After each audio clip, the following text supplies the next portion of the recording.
കിടന്ന വേലത്ത് വേലത്ത് കൊണ്ട് നേടുമ്പോ പോയി എന്തിനു പറയാ ആ സൊസൈറ്റിയിൽ കുറച്ച് ബാങ്കിൽ നിന്ന് കുറച്ച് കടകൾ തരും. അതെന്ന് പറഞ്ഞാൽ ഈ ബാങ്കിൽ വിളിച്ച് ശരിയായിക്കൊടുക്കുന്നു. അപ്പൊ നീ കൊല്ലം തോറും പുതുക്കലൊന്നുമില്ല? എല്ലാ കൊല്ലം പുതുക്കുന്നല്ലേ. ഇപ്രാവശ്യം ലേശം വൈകിപ്പോയി. എനിക്കിത്ര വേവിലാതെന്ന് വേവിലാതെ എന്ന് പറഞ്ഞാൽ കേട്ടാ ഇന്നലെ ഓളോട് കാല് പിടിച്ച് പറഞ്ഞ കേട്ടാ താരുമാണ് കൊടുത്തു. എന്താണിപ്പോ ഇന്നത്തെ നിങ്ങളുടെ പൊതു ചർച്ച? സൊസൈറ്റിയിലെ പൊന്നു വെച്ചതിന്റെ കാര്യം പറയുന്നുണ്ട് സുരേഷേ. അതല്ലേ പണയം വെച്ച കാര്യം. സ്വർണം പണയം വെച്ചിട്ട് പിന്നെ എടുക്കണ്ടേ? ഇല്ലെങ്കിൽ ബാങ്കുകാർ കൊണ്ടൂലേ? അത് വേണം. പക്ഷെ എന്നാലും സംഭവം വേണം പണയം വെച്ചാൽ എടുക്കണം. പക്ഷെ ഈ പെണ്ണുങ്ങൾ സ്വർണം കൈവിടാതെ ആർക്കും ഇഷ്ടമല്ല. ആരും പെണ്ണുങ്ങളെ വിടുവോ? അതാ സംഭവം. അതുകൊണ്ട് സംഭവം പെണ്ണുങ്ങളെ അങ്ങനെ ക്യാൻവാസ് ഷോപ്പിംഗ് ആക്കിയിട്ട് സ്വർണം പണിക്കും. ഇപ്പൊ ആരും സ്വർണം പണയം വെച്ച് എടുക്കുന്നുണ്ടാ? പലിശ എടുക്കാൻ പോയാ കൂട്ടി എടുത്ത് അങ്ങനെ കൂട്ടി വെച്ചിട്ട് പലിശ എടുക്കുന്നത് ഞാൻ അതല്ലേ വേണു.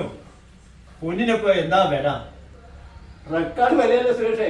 ഇന്നത്തെ വില കഴിഞ്ഞ ആഴ്ച 50,000 കടന്നിന്. ഇപ്പൊ ഇന്ന് കുറച്ച് കുറഞ്ഞിട്ടുണ്ടോ? 52 കഴിഞ്ഞിട്ട് ഇന്ന് കുറച്ച് കുറഞ്ഞിട്ടുണ്ടോ? ചെറിയൊരു മാറ്റമുണ്ട്.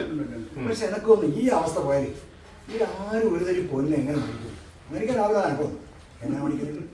പിന്നെ ആ സ്വർണ്ണക്കടയിലേക്കൊന്ന് പോയി നോക്കണം. ആള് തിരക്ക് ഉണ്ടലും തള്ളലും. അത് ശരിയാണ്.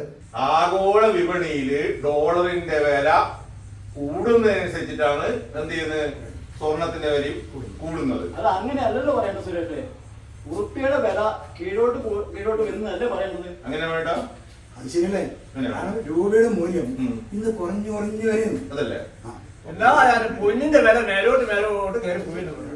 എന്റെ കുഞ്ഞാവട്ട ഇന്നിപ്പോ ഒരു ഡോളർ കിട്ടുന്നുണ്ടല്ലോ 84 രൂപ എണ്ണി കൊടുക്കണം.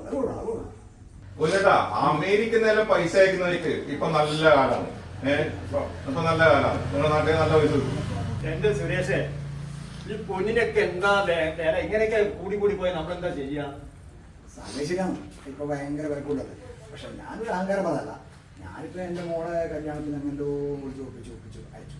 പിന്നെ മോനല്ലേ അത് പിന്നെ എന്തെങ്കിലും നടക്കും. അതെല്ലാം വേണോ? ഓൻ ഇങ്ങോട്ടല്ലേ കിട്ടല്ലേ? ഇങ്ങോട്ട് കിട്ടുന്ന പണ്ടത്തെ കാലം ഇപ്പൊ കിട്ടുന്നില്ല കേട്ടാ. ദിവസവും ഇതിന്റെ സ്വർണത്തിന്റെ വില നിശ്ചയിക്കുന്നതിന് ഒരു കമ്മിറ്റിയിലുണ്ട്. പിന്നെ പോയിട്ടാ എന്റെ സുരേഷ് അതിന് 3 ആളുകളുണ്ട്. 3 കമ്മിറ്റിയാണ്. ഈ 3 ആളെ കമ്മിറ്റി കണ്ടമാന സ്വർണത്തിന്റെ വില കേട്ടാരാ? അല്ല, അതിനൊരു കമ്മിറ്റി പേരുണ്ട്, gold and silver merchant association. അങ്ങനെയല്ല പിന്നെ ഇവർക്ക് എന്ന് പറഞ്ഞാല് പിന്നെ ഓരോ ദിവസത്തെയും ഡോളറിന്റെ നിരക്ക്, അതുപോലെ തന്നെ ഈ 24 കാരറ്റ് സ്വർണത്തിന്റെ ബാങ്ക് നിരക്ക്, ഇതൊക്കെ നോക്കിയിട്ടാണ് വില നിശ്ചയിക്കുക. അല്ലാണ്ട് വെറുതെ ഇങ്ങനെ തോന്നിയമായി വില നിശ്ചയിക്കില്ല. എന്റെ ഗോവിന്ദ, നീ ഒന്നും മിണ്ടാതിരിക്കും. എന്തിനു വെറുതെ നമ്മ തല ഉണ്ടാക്കുന്നത്?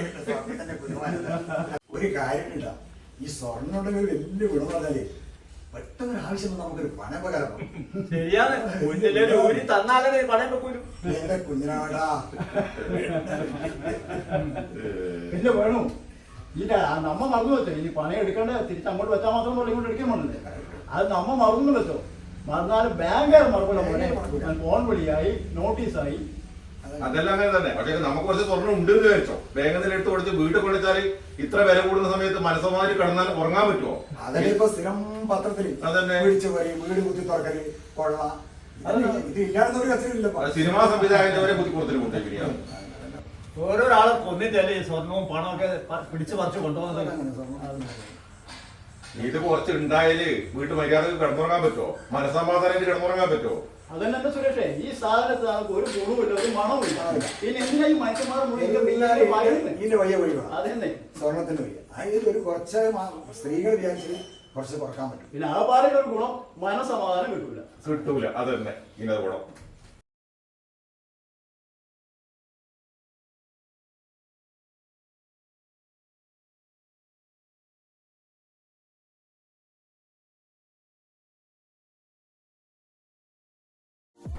+2 പഠനം കഴിഞ്ഞില്ലേ? ഇനി എന്തെന്ന് സംശയം ബാക്കിയാവുമ്പോൾ സാധാരണക്കാരന് പഠിക്കുവാൻ ഒരു കോളേജുണ്ട്. ചെറുപുഴയിൽ സെന്റ് മേരീസ് നഴ്സിംഗ് കോളേജ്. 2 വർഷത്തെ നഴ്സിംഗും ലാബ് ടെക്നീഷ്യൻ കോഴ്സും പഠിക്കുമ്പോൾ തന്നെ ശമ്പളത്തോടു കൂടി ജോലിയും കിട്ടും. ആഴ്ചയിൽ 500 രൂപ വീതം മാത്രം ഫീസ് അടച്ചാൽ മതി. പിന്നെ വീട്ടമ്മമാർക്കും ഇതേ ഫീസിൽ nursery teachers training കോഴ്സുമുണ്ട്.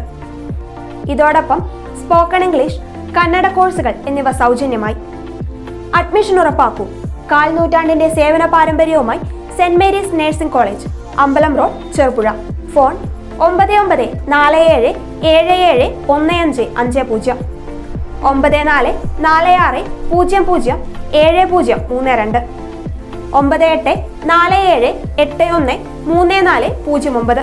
Land phone 04985 200 228. ചുരുങ്ങിയ ചെലവിൽ ഹോസ്റ്റൽ സൗകര്യവും ലഭ്യമാണ്.